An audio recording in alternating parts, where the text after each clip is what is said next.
What happens when the system designed to protect us turns against itself? It begins one rainy night in Philadelphia.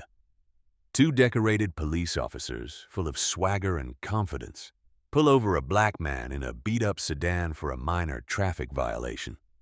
They laugh at him, mock his calm demeanor, and drag him through the mud of the justice system, seeing him as just another statistic. They have no idea they are not cuffing a common criminal. They are arresting their worst nightmare. A man with a secret so powerful it is about to bring their world and the entire corrupt system they represent crashing down in spectacular fashion. Stay tuned, because this story of karma is one you won't forget. Rain fell in relentless slanting sheets, turning the asphalt of a dimly lit street into a slick black mirror that reflected the hazy glow of streetlights. It was the kind of night that soaked deep into your bones. Inside a weathered Toyota Camry, Thomas Reed drove with quiet focus, the rhythmic slap of the worn-out windshield wipers keeping a steady beat. He wore a simple gray hoodie, faded jeans, and scuffed work boots, the kind of anonymous outfit that let a man blend into the city scenery. That was exactly the point. In the rearview mirror, flashing blue and red lights suddenly cut through the watery gloom. Thomas's hands stayed calm on the steering wheel and never tightened. His heart rate remained as steady as the wipers. He had been expecting this. Not tonight in particular, not this specific patrol car, but he knew it was inevitable. It was the reason he was driving this particular car in this particular neighborhood. He signaled, pulled the Camry smoothly to the curb, and killed the engine. The world outside filled with the sound of rain and approaching heavy footsteps. A sharp metallic rap sounded on the driver's side window. Thomas lowered it, and a blast of cold, damp air rushed into the car. A young officer, his face glistening with rain under the brim of his cap, leaned down. His name tag read Miller. He was maybe 25. With the kind of cocky arrogance that came from wearing a badge and carrying a gun before he had seen enough of the world to understand their true weight. "License and registration," Officer Ryan Miller barked, his voice sharp and impatient.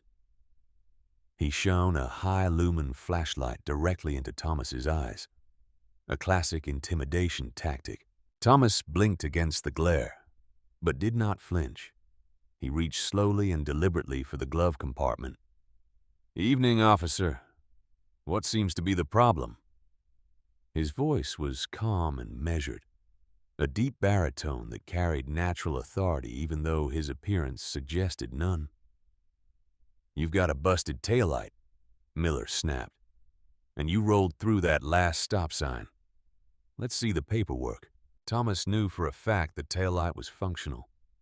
He had checked it himself earlier. The stop sign claim was a lie. He had come to a complete stop. This was a pretext, a fishing expedition. He handed over a valid driver's license under the name Mike Anderson and the car's registration. Miller snatched the documents and examined them with a sneer. He glanced from the photo back to Thomas's face. "Mike Anderson, huh? You live around here?" "Just passing through," Thomas replied evenly. Miller's partner, Sergeant Paul Davis, a stout man in his late 40s with a perpetually sour expression and a thick mustache, ambled over to the passenger side. He cupped his hands and peered inside, scanning the empty seats and floorboards. Davis had been on the force for 2 decades. The idealism had been sandblasted out of him long ago, replaced by a weary cynicism that viewed everyone in a hoodie as a potential suspect. "What are you doing in this part of town?" Miller continued, his tone dripping with accusation. "Not a lot of tourist spots on this block." "Visiting a friend," Thomas said, keeping his answers simple and direct. Miller chuckled, an ugly sound. He looked back at Davis, who only shrugged. "A friend?" Miller mocked. He leaned in closer, his voice dropping. "You got anything in the car I should know about? Any weapons, drugs?" Anything that's gonna make this a bad night for you? I have nothing illegal in my possession or in my vehicle, officer. The quiet dignity in Thomas's voice seemed to irritate Miller more than any protest would have. It was a challenge to his authority. Miller wanted fear. He wanted stammering, pleading, or anger. He was getting none of it. You know what? I think you're lying to me, Miller said, puffing out his chest. I'm getting a real suspicious vibe from you. Step out of the car. We're gonna have a look around. Officer, with all due respect, you have no probable cause to search my vehicle, Thomas stated, his tone respectful but firm. He knew his rights intimately. This was the final straw for Miller. The mention of probable cause from a man who looked like Thomas was, in his eyes, an act of defiance. Oh, we got a lawyer now, do we? Miller sneered. He yanked the car door open. I said get out of the car now or I'll drag you out. Thomas Reed took a slow breath. His mind a silent recorder cataloging every word, every action, every violation of protocol. He was not Mike Anderson, a random citizen. He was Director Thomas Reed, the newly and quietly confirmed head of the Federal Bureau of Investigation. And he was in Philadelphia running the most important and most secret operation of his career, a self-initiated audit of the American justice system from the ground up. He was the bait, and Officer Miller had just taken it. He slowly swung his legs out of the car and stood up, his 6'2" frame unfolding into the miserable wet night. He kept his hands visible and away from his body. Put your hands on the hood, Miller commanded, shoving him forward. Thomas complied, the cold, wet metal of the Camry shocking against his palms. He could feel Miller's aggressive pat-down, far rougher than necessary. Davis watched impassively from the sidewalk. What's this?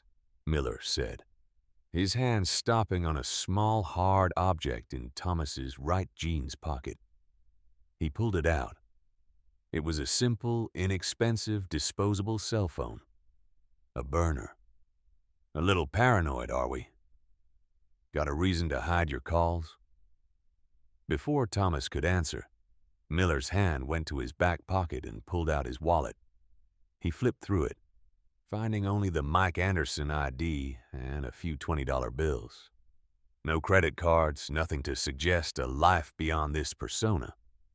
Clean, Davis grunted from the side. Let's just write the ticket and go, Ryan. It's pouring. But Miller was not satisfied. He felt disrespected. He needed to assert his dominance. I don't like his attitude, Miller said loud enough for Thomas to hear clearly. He's hiding something. I can feel it. He turned back to Thomas. You were being evasive. That's obstructing. And when I told you to get out of the car, you hesitated. That's resisting. Thomas remained silent, his face a mask of placid control. This was the moment the script flipped. The moment a simple, illegal stop became something far more serious. You know what? Miller said with a sudden vicious grin. You're under arrest. For what? Thomas asked, his voice still impossibly calm. For resisting arrest and obstruction of justice, Miller declared, pulling out his handcuffs. He wrenched Thomas's arms behind his back, ratcheting the steel cuffs on so tightly they bit into the flesh of his wrists. You have the right to remain silent. Anything you say can and will be used against you in a court of law. As Officer Ryan Miller recited the Miranda rights, Sergeant Paul Davis sighed and walked back to the patrol car to run the fake name. He did not care. To him, this was just another night. Another nameless face processed through the grinder. But for Thomas Reed, this was the beginning. He was not just being arrested. He was gathering evidence. And for Miller and Davis, their world had just tilted on its axis. They were laughing now, but they had just arrested the single most powerful law enforcement officer in the United States of America. The reckoning was coming, and like the storm overhead, it would be torrential. The interior of the patrol car smelled of stale coffee, cheap air freshener, and the faint metallic scent of dried blood. It was the smell of impersonal misery. Thomas sat in the back, the cage's wire mesh pressing against his shoulder as the car rumbled through the rain-swept streets. Miller was driving, glancing at him in the rearview mirror with a smug, triumphant look. Davis sat in the passenger seat, silently filling out preliminary paperwork on a laptop mounted to the dash. "So, Mike Anderson," Miller began, his voice dripping with condescension. "You're awfully quiet back there for a guy whose night just went down the toilet. Most guys, they're either crying or threatening us by now. Which one is it gonna be for you?" Thomas simply looked back at him in the mirror, his expression unreadable. His silence was his shield and his weapon. Every unprovoked taunt, every procedural shortcut was a nail in the coffin they were building for themselves. "Ah, the silent type. I get it," Miller scoffed. "Think you're tough? We'll see how tough you are down at the precinct." "Sarge, this guy thinks he's Denzel in Training Day," Sergeant Davis grunted without looking up from his screen. "Just finish the report, Ryan. I want to get some dry socks on before the shift ends." The precinct was a squat, brutalist brick building that seemed to absorb the misery of everyone who entered it. Inside, the air was thick with the smell of disinfectant and desperation. Fluorescent lights hummed with a sickly yellow-white buzz, casting long, distorted shadows. Miller shoved Thomas toward the booking desk, where a portly, bored-looking sergeant named Allie barely glanced up from his crossword puzzle. "Got a live one for you," Ryan Miller announced proudly. "Resisting an obstruction. Name's Mike Anderson." Allie sighed, the sound of a man who had seen this exact scene play out countless times. "Empty your pockets into the bin. Take off your belt and shoelaces." Thomas complied methodically, placing the burner phone, his wallet, and a set of keys to a place he did not live into a grimy plastic tray. As he unlaced his boots, Miller leaned against the counter, chatting with another officer who had just walked in. "You won't believe this guy," Ryan Miller said, gesturing with his thumb at Thomas. "Pulls him over for a busted taillight, and he starts quoting the law at me. Probable cause, he says." Miller and the other officer burst into laughter. The sound was loud and sharp in the sterile booking area. So I taught him a new legal term, contempt of cop. More laughter. Thomas continued his task, his face impassive, but his mind was a whirlwind of activity. He was no longer just an observer. He was a case study. He was feeling the system from the inside. The casual cruelty, the dismissal of basic rights, the culture of mockery that thrived in the absence of accountability. After being fingerprinted and photographed, a process he endured with the same unnerving calm, he was led to a holding cell. The heavy steel door clanged shut with a deafening finality. The cell was cold and damp and smelled faintly of urine and vomit. A concrete slab with a thin stained mattress served as a bed. A stainless steel toilet and sink were bolted to the opposite wall. He sat on the edge of the slab, the cold seeping through his jeans. He could hear the cops outside, their voices echoing in the corridor. Miller was clearly telling the story of the arrest again, embellishing it, painting Thomas as an aggressive, mouthy thug who got what he deserved. The laughter that followed was a recurring theme of the night. And then I told him, "Your right to remain silent is the best advice you're gonna get all night, buddy." Miller's voice boomed, followed by another round of guffaws. Thomas closed his eyes. He was not angry. Anger was a luxury he could not afford. What he felt was a cold, clarifying resolve. He had initiated Operation Clean Slate because of statistics and whistleblower reports that painted a grim picture of systemic rot in local law enforcement jurisdictions across the country. He had read sterile reports about biased policing, fabricated charges, and civil rights violations. But reading a report was different from living it. It was the difference between looking at a map of a storm and being caught in the hurricane. He was feeling the chilling effect of a badge used as a shield for prejudice.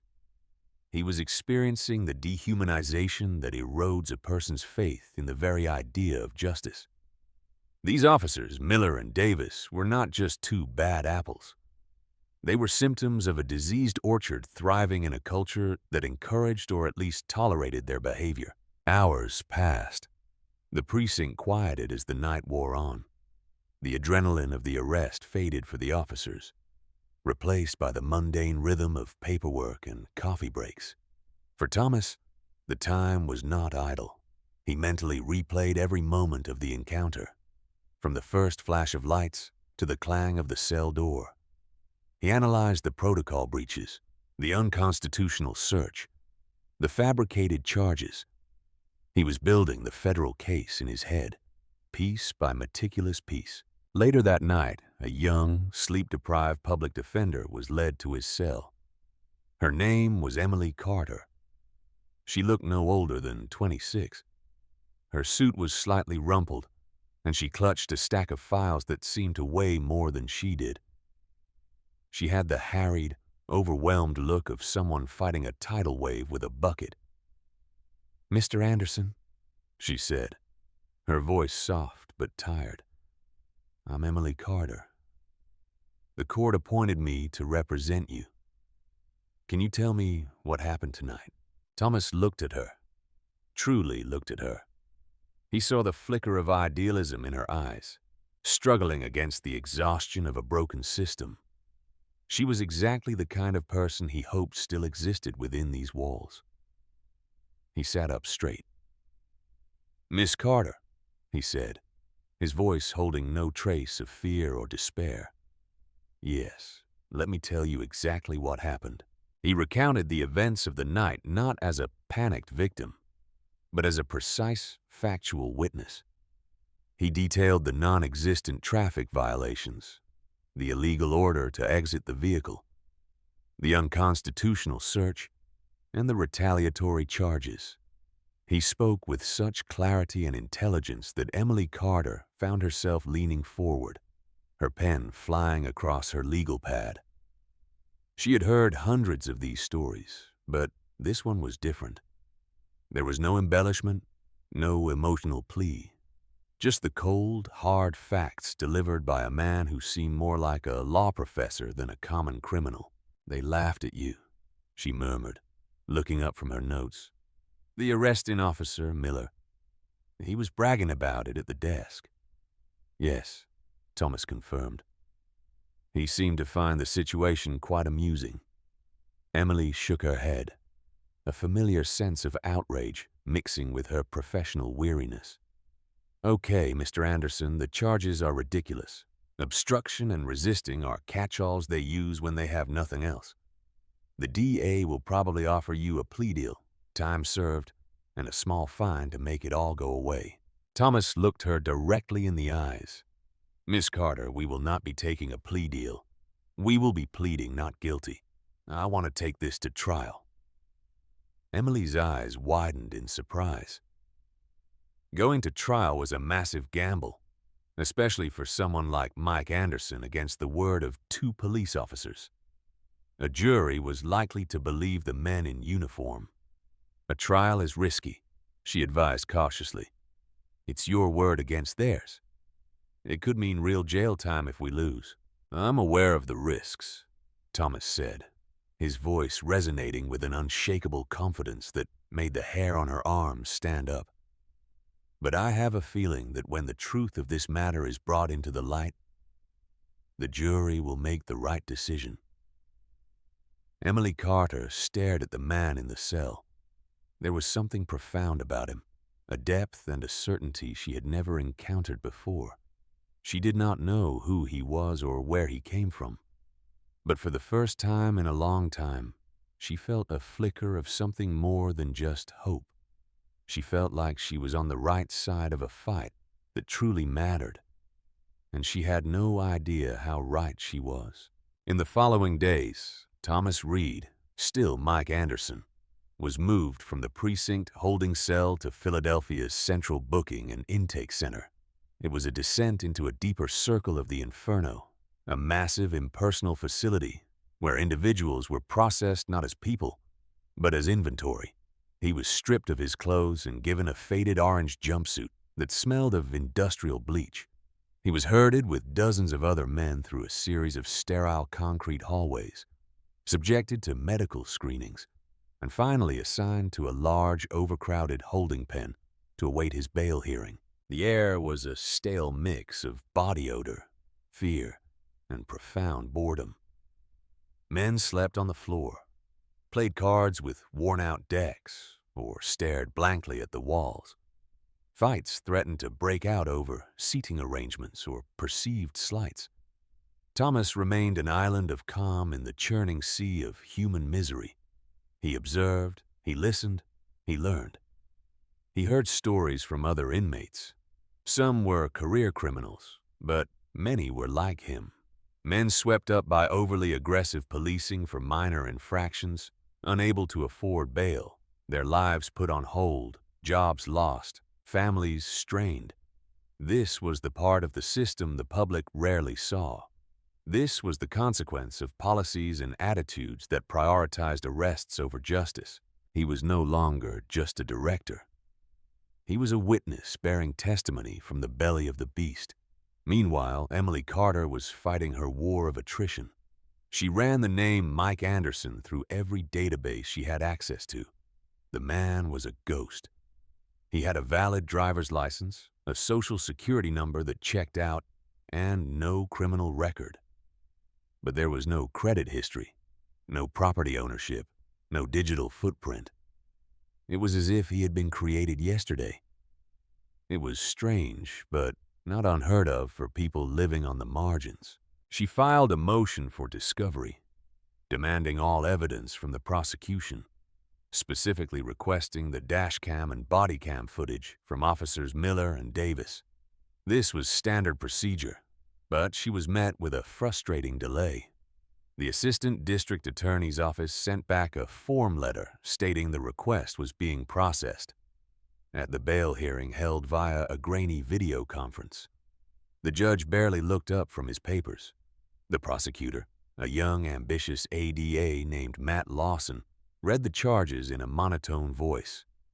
Resisting arrest, obstruction of justice, Your Honor. The state views the defendant as uncooperative and recommends bail be set at $10,000. Emily argued passionately. Your Honor, Mr. Anderson has no prior record and is not a flight risk. These charges are a gross overreach by the arresting officers. We ask that he be released on his own recognizance. The judge, looking bored, split the difference. Bail is set at $5,000. Next case. The entire proceeding took less than 90 seconds. Thomas, watching from the crowded video room at Central Booking, knew he could not post bail.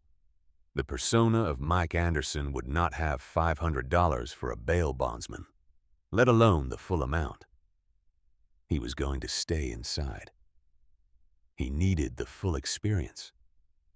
Back in her cluttered office, Emily slammed a law book down on her desk in frustration. 10% of $5,000 was $500, an impossible sum for a man who had $87 in his wallet when arrested. He was trapped. The system was designed to punish poverty, to coerce guilty pleas to escape the hell of pretrial detention. Her phone rang. It was AD Matt Lawson. Emily, it's Matt, he said, his voice slick and confident.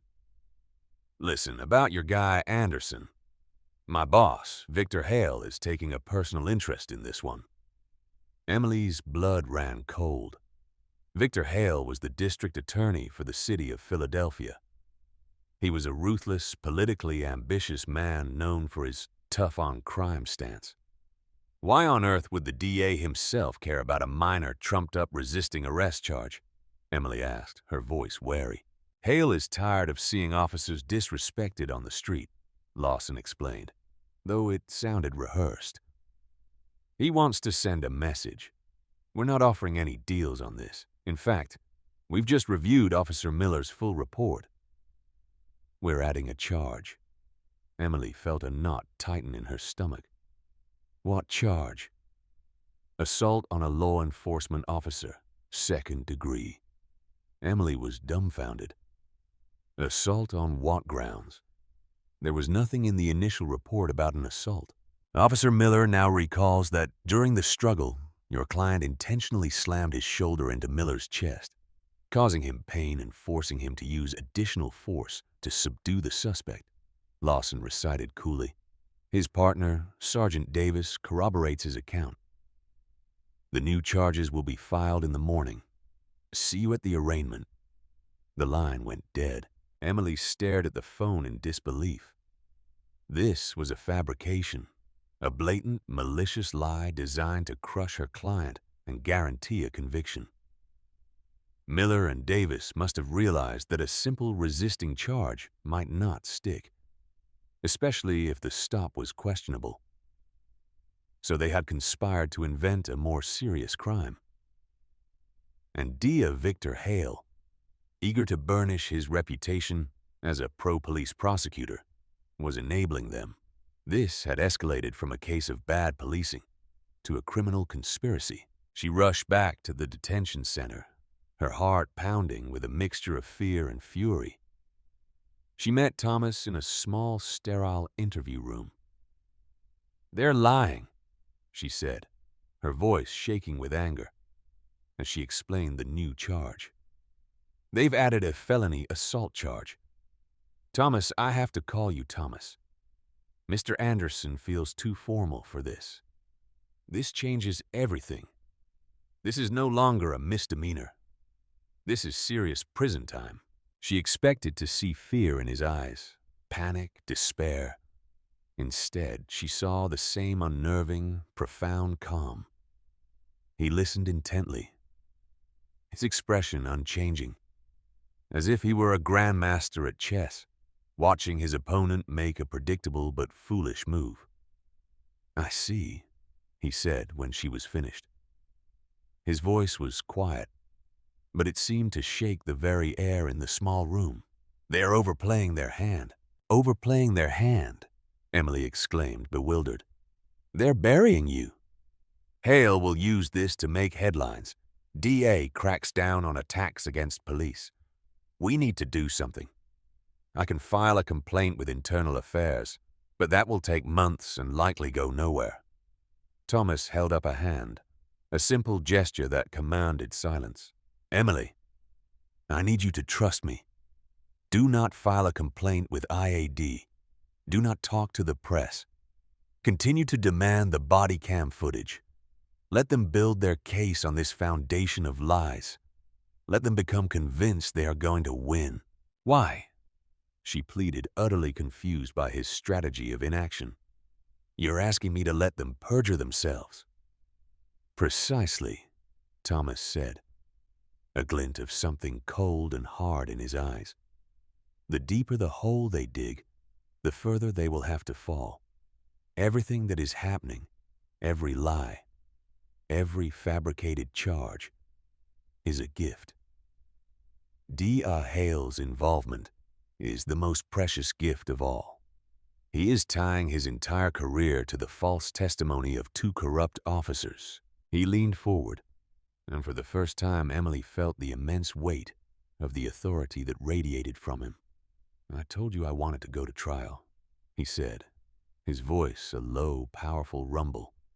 "Now, more than ever, I want them all in that courtroom.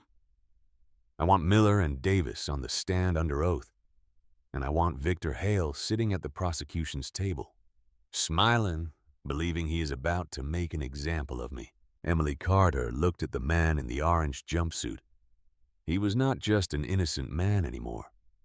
He was a hunter, patiently waiting for the trap to be set. And she was beginning to understand that the trial was not going to be about him. It was going to be a trial of the entire system that had put him here. District Attorney Victor Hale surveyed his corner office, a space designed to project power. The walls were adorned with framed newspaper articles praising his conviction rates and photos of him shaking hands with senators and police chiefs. From his window, he had a panoramic view of the city he believed, in his own mind, he was single-handedly saving from chaos. Hale was a man who believed in narratives. His narrative was that of the iron-fisted protector, the thin line between order and anarchy. The case of Mike Anderson had landed on his desk as a minor brief, but he saw in it the perfect raw material for his narrative. An arrogant suspect disrespecting his officers, a felony assault charge to show solidarity with the police union, whose endorsement he coveted for his upcoming mayoral run. It was perfect. "Matt, what's the latest on the Anderson case?" Hale asked his ADA, leaning back in his high-back leather chair. "The public defender, Carter, is still demanding the dashcam footage," Matt Lawson replied. "She's filed 3 separate motions. She's like a dog with a bone." Hale smiled, a thin, predatory expression. "Of course she is. She thinks she's Erin Brockovich. Let her motions stall.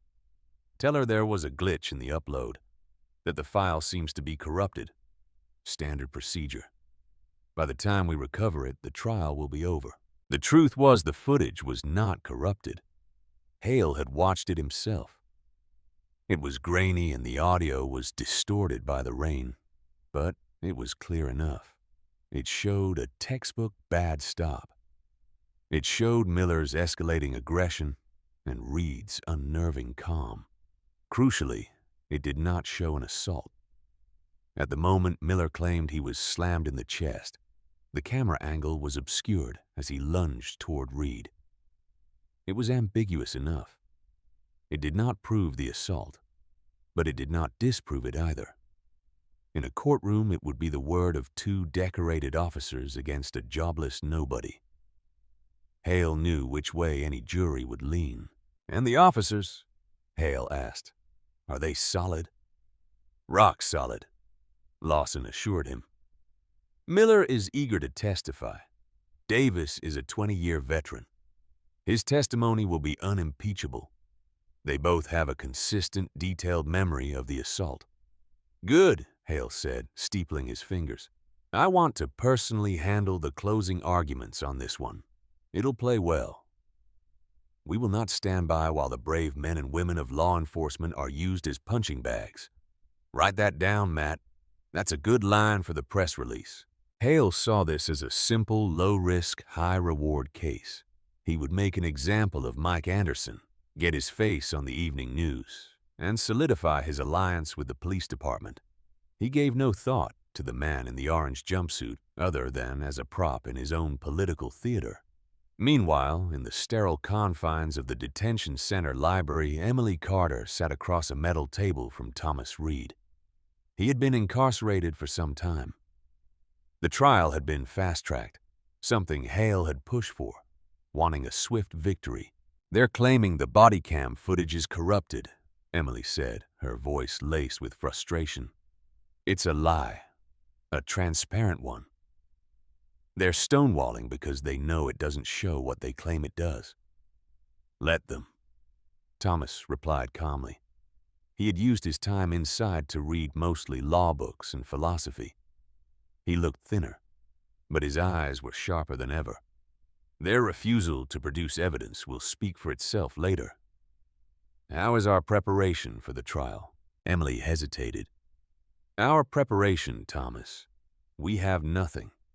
Our entire defense is you telling your side of the story. They have 2 officers, a decorated sergeant, and the full weight of the DA's office. I've been a public defender for 3 years. I have never won a case like this." Thomas reached across the table and gently tapped her legal pad. "Your job, Ms. Carter, is not to win the case based on the evidence they have presented. Your job is to get Miller and Davis on that stand under oath and let them tell their lies to a judge and jury. Your job is to get D.A. Hale to personally invest his reputation in those lies. You have already succeeded in that. But what's our move? What's our bombshell? We don't have one, she insisted, her voice dropping to a desperate whisper. For the first time, Thomas's expression softened slightly. He saw her genuine fear and her fierce commitment to his case. He knew he was asking her to walk into a slaughterhouse armed with nothing but faith in him. It was time to give her something more.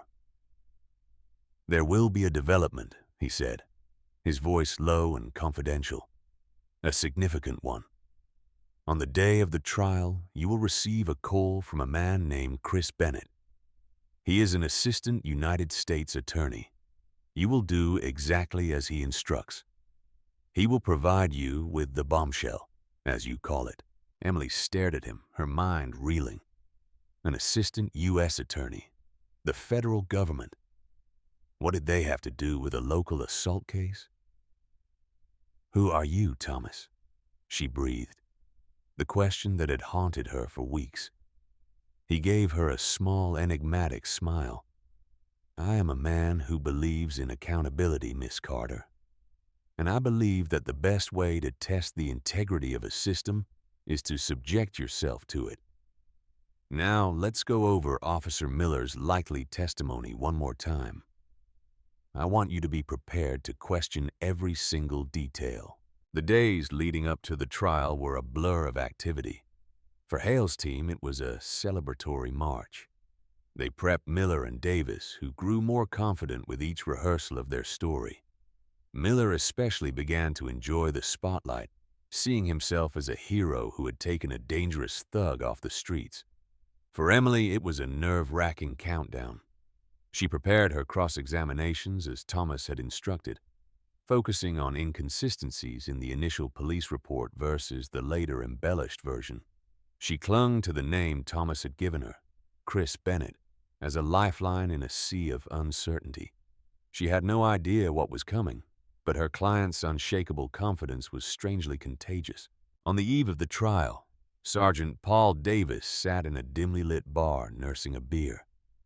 Miller was at the other end of the bar holding court, laughing and bragging about how he was going to nail that scumbag on the stand the next day. Davis was not laughing. A knot of unease had been tightening in his gut for days. He was a veteran. He knew the difference between bending the rules and shattering them. They had shattered them. Lying about a traffic stop was one thing. Fabricating a felony assault was another level entirely. You okay, Paul? The bartender asked, wiping down the counter. Just tired, Sal. Davis mumbled into his glass. Long week. He watched Miller, puffed up with arrogance and self-importance. The kid was reckless, and the defendant. There was something about the man, Anderson. Davis had seen his mugshot again when reviewing the case file. The eyes, calm, intelligent, and utterly without fear. In his 20 years on the force, Davis had seen every kind of criminal. Panicked, violent, sociopathic, insane. But he had never seen eyes like that. They were the eyes of a man who knew something you did not.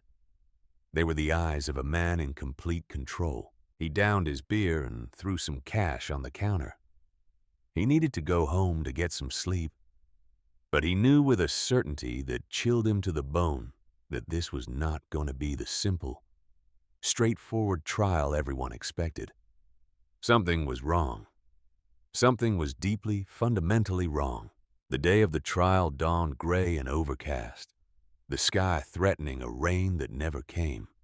Courtroom 4B was a grand wood-paneled chamber that felt heavy with the history of verdicts rendered and lives altered. Victor Hale sat at the prosecution's table looking confident and immaculate in a tailored suit. He exuded an aura of prosecutorial might. Next to him, officers Miller and Davis sat in their dress uniforms, medals polished, looking like paragons of civic duty. Emily Carter sat at the defense table, her hands trembling slightly as she organized her notes. Her client, now in a cheap, ill-fitting suit provided by her office, sat beside her. Thomas Reed looked as serene as he had on the night of his arrest. He scanned the courtroom, the judge, the jury, the prosecutors, with the dispassionate eye of a sociologist studying a foreign tribe. The trial began as expected. Hale's opening statement was a masterclass in rhetoric, painting a picture of brave officers under siege on the dangerous streets of Philadelphia and a defiant criminal who chose violence over compliance. Then he called his first witness, Officer Ryan Miller. Miller walked to the stand with a confident swagger. Under Hale's gentle questioning, he recounted his version of events. He was articulate and convincing. He described the furtive movements of the suspect, the smell of deceit, and the air of aggression. When he got to the assault, his voice filled with righteous indignation. "He turned on me," Miller said, looking directly at the jury. "As I was trying to cuff him, he violently slammed his shoulder into my chest, trying to knock me off balance so he could escape. It was a clear, intentional assault. I was shocked. I had to use a pain compliance hold to subdue him." It was a compelling performance. Emily could feel the jury's sympathy shifting firmly toward the young, heroic officer. When it was her turn to cross-examine, she took a deep breath and remembered Thomas's instructions. She began not with the assault, but with the taillight. "Officer Miller, you stated the initial reason for the stop was a broken taillight, correct?" "Yes, that's correct." "Are you aware that Mr. Anderson's vehicle was impounded after his arrest?" "Of course, and that a standard inventory report was conducted, including a vehicle function check?" Miller shifted slightly. "I suppose so." Emily placed a document on the projector. "This is the impound lot report for the vehicle. Under vehicle condition, it lists all lights, headlights, brake lights, taillights, as fully functional. Can you explain that discrepancy?" Miller's confidence wavered for a second. "Well, it could have been intermittent. It was out when I saw it." She moved on to the stop sign, pointing out that his patrol car was over 100 yards away at the time, making a clear view of the intersection at night in the pouring rain nearly impossible. She chipped away at the edges of his story, creating small but noticeable cracks in his perfect facade. When she finally addressed the assault, she asked, "Officer, in your initial field report filed shortly after the arrest, you made no mention of an assault. Why?" "The initial report is a summary," Miller said defensively. "I added the full details in my supplemental report the next day after consulting with my partner and my superiors."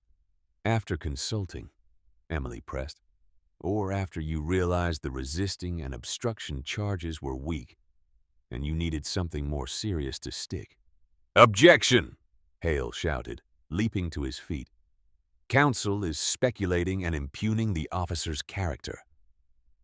"Sustained," Judge Harlan, a no-nonsense veteran of the bench, intoned. "Watch it, Miss Carter." Emily finished her cross-examination. She had not landed a killer blow, but she had sown seeds of doubt. Next came Sergeant Paul Davis. His testimony was less dramatic than Miller's, but more impactful due to his age and experience. He corroborated every detail of Miller's story, his deep, tired voice giving the fabricated events an air of weary truth. He was the unshakable veteran backing up the hot-headed rookie. Emily's cross-examination of Davis was brief. She knew he was a tougher nut to crack. She simply got him to confirm under oath that he saw the assault exactly as Miller had described it. He did so without hesitation.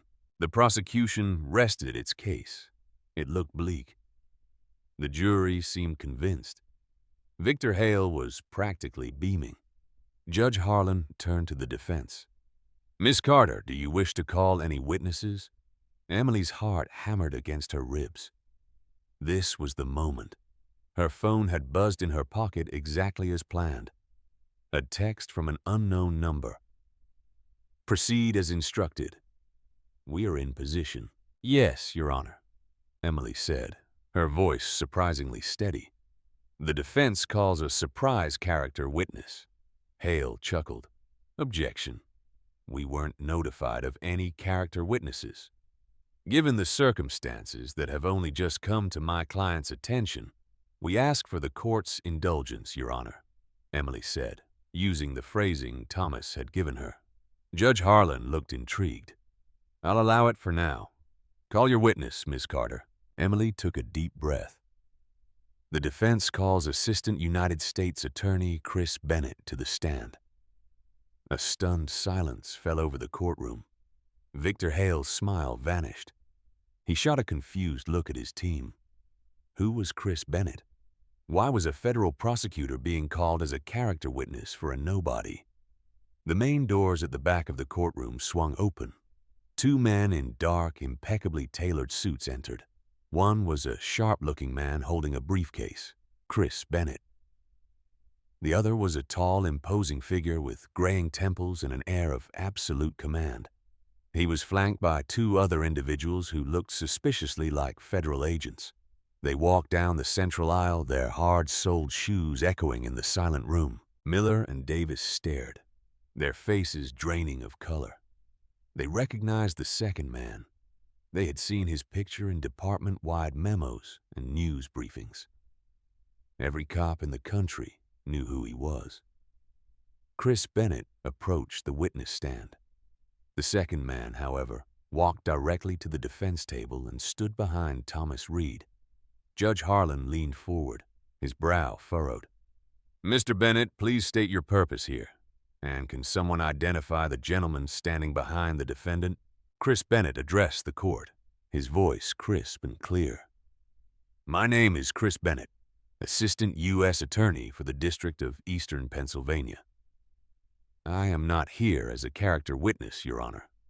I'm here to inform the court that the prosecution in the state of Pennsylvania versus Mike Anderson has been engaged in a criminal conspiracy to deprive a U.S. citizen of his civil rights. Gasps echoed through the courtroom. Victor Hale shot to his feet, his face purple with rage. This is outrageous. An ambush. I demand this man be held in contempt. The judge banged his gavel. Order, Mr. Bennett, you are making an extremely serious allegation. On what grounds? Bennett opened his briefcase. On the grounds of fabricated evidence, witness tampering, and perjury, and on the grounds that the defendant, Mike Anderson, is not who he appears to be. All eyes swung to the man in the cheap suit at the defense table. He rose slowly to his full height. The man who had stood behind him now stepped forward. Your Honor, Bennett announced, his voice ringing with authority. Allow me to introduce my colleague, the Deputy Attorney General of the United States, Richard Price. Deputy A.G. Price nodded to the judge. Your Honor, with your permission, the man you know as Mike Anderson is, in fact, Director Thomas Reed, the sworn director of the Federal Bureau of Investigation. The gavel fell from Judge Harlan's hand, clattering onto his desk. A collective audible gasp swept the room. The court reporter's fingers froze over her steno machine. Victor Hale staggered back as if he had been physically struck, his face a mask of pure, horrified disbelief. And at the prosecutor's table, Officer Ryan Miller and Sergeant Paul Davis went bone white. They stared at the man they had mocked, shoved, and lied about, the director of the FBI. The laughter had stopped. The trap had been sprung. And they had just realized that they were not the hunters. They were the prey.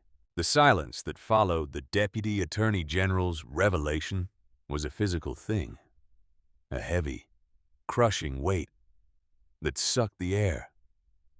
From courtroom 4B. The gavel had literally fallen from Judge Harlan's hand. Reporters were frozen mid-scribble. The jury stared, mouths agape, their understanding of the world tilting on its axis. Then chaos erupted. Order! Order in this court. Judge Harlan roared, his voice cracking as he fumbled for his gavel. He slammed it down, but the sound was lost in the cacophony of gasps and frantic whispers. Deputy Attorney General Richard Price's voice cut through the noise with the precision of a surgeon's scalpel. Your Honor, we move to dismiss all charges against Director Reed with prejudice. Motion granted, of course, the judge stammered, looking at the man in the ill-fitting suit with a mixture of awe and terror. Case dismissed. Director Reed, you are free to go. But the proceedings were far from over. A USA, Chris Bennett, stepped toward the prosecution's table where Victor Hale stood as if flash-frozen, his face a ghastly shade of white. Officers Miller and Davis were rigid in their seats, their decorated uniforms suddenly feeling like cheap costumes. Victor Hale? Ryan Miller?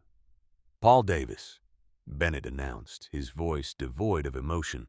You are hereby notified that you are the subjects of a federal investigation. The charges include conspiracy to deprive a United States citizen of his civil rights under Title 18, Section 242, perjury and obstruction of justice. Federal agents will escort you for questioning shortly.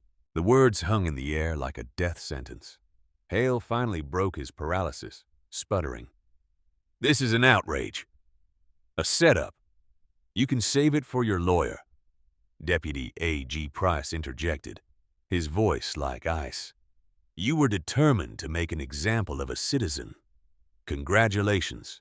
You have succeeded beyond your wildest dreams. At the prosecutor's table, Ryan Miller's bravado shattered into a million pieces. He looked physically ill, his breathing shallow. He turned a panicked, pleading gaze to his partner. But Sergeant Paul Davis was staring into nothingness. His face was a gray, stony mask of a man who saw the end of his entire world arriving in a single, catastrophic moment. The precinct laughter, the mockery, the arrogant pride. It had all curdled into pure, unadulterated fear. They were no longer the hunters. They were the quarry. And the trap they had so gleefully set had just snapped shut on them. As federal agents quietly positioned themselves near the three men, Thomas Reed rose. He turned not to his accusers, but to his stunned public defender.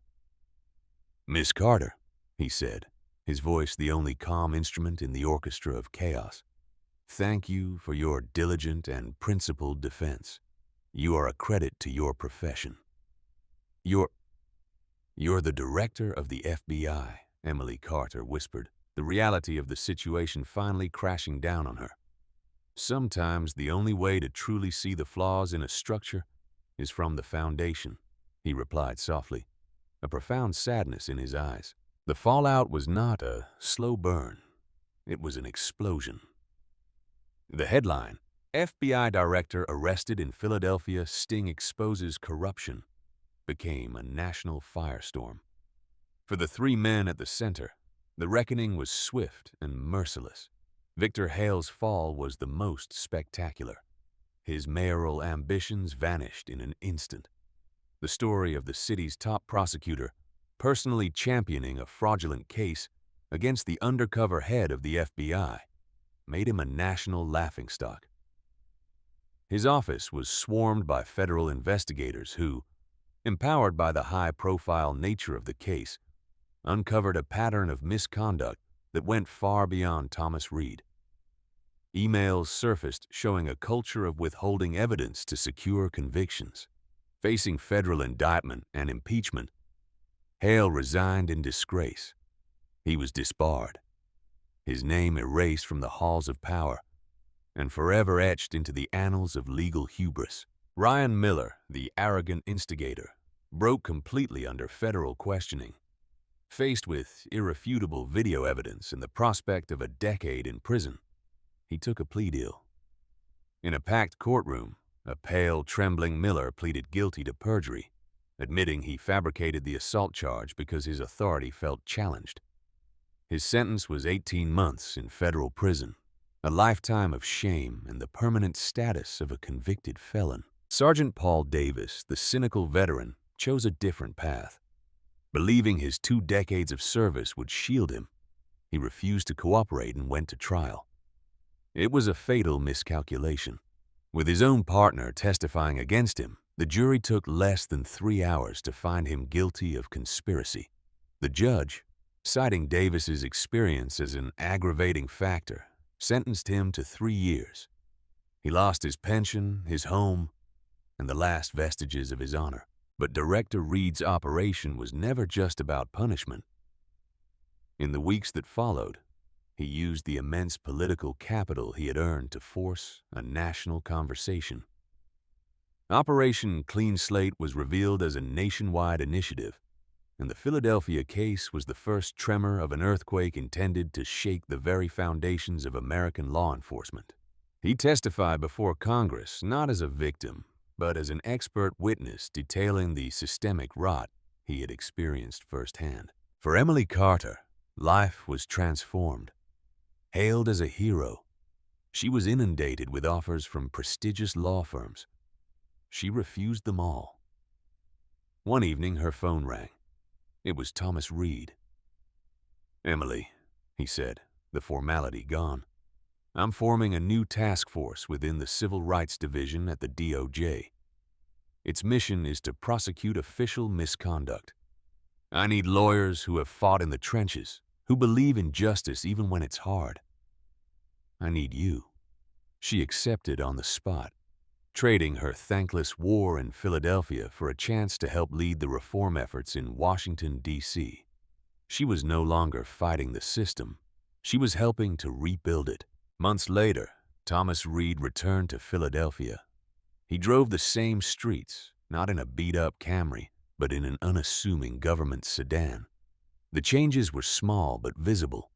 New community policing initiatives, officers walking the beat, a palpable sense of a department under intense scrutiny.